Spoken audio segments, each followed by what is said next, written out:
What is up, my degenerates? So, last night I posted a story saying, word to the wise, lacrosse boys will always ruin your life. And I got an overwhelming amount of responses from you guys. I mean, hundreds of DMs agreeing with me and telling me your horror stories with lacrosse boys. So, I was thinking, and I was like, why don't we save some girls' hearts and talk about this shit? I've come to the conclusion that football boys will overwhelmingly treat you better than lacrosse boys will. And I know, before you say, I've been dating a lacrosse boy for 5 years, he's my knight in shining armor, and he puts his jacket over puddles for me. Shut up. Because I'm talking about the majority of lax bros, not your knight in shining armor. Okay, so why do lacrosse boys suck so bad? When you look at lacrosse boys, they're not a team, they're a cult. And what I mean by that is they have jerk circles every other week, and that's actually a proven statistic, so I'm just stating facts. Lacrosse boys refuse to have friends that aren't on the lacrosse team. Don't get me wrong, half of my guy friends are lacrosse players, but I would never date them because I just know they'd fuck me over. They're so fun to party with because they're like raging alcoholics, but I beg of you, and I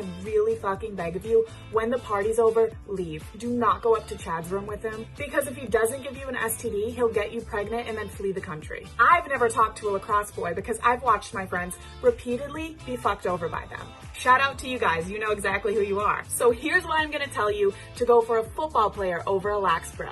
Football boys don't care who they're friends with.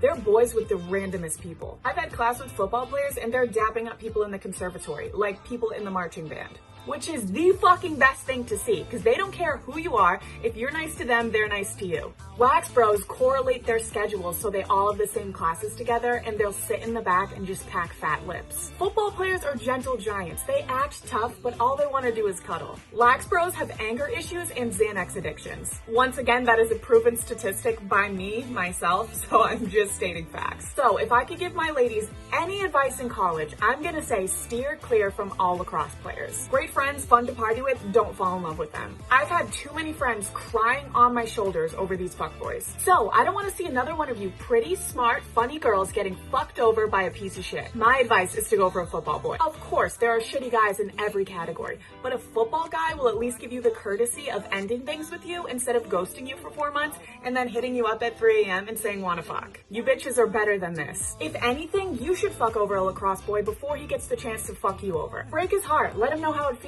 Maybe collectively we can just break all lacrosse boys' hearts and let them know how it feels. Then maybe we can change them all. But until then, stay the fuck away from lacrosse players. I love you bitches. See you Sunday for a story time.